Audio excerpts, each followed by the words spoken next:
মহরমের 10 কে কি ঘটাইলেন রাব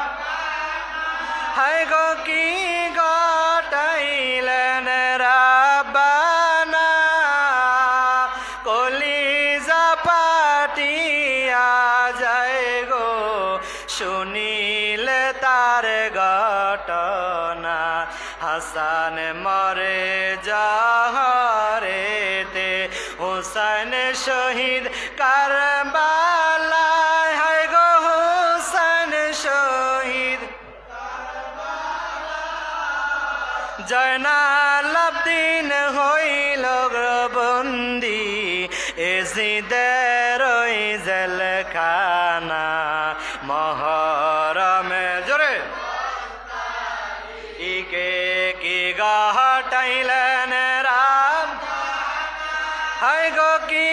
ঘটাইলেন রাম কলিজা পাটিয়া যায় গো শুনি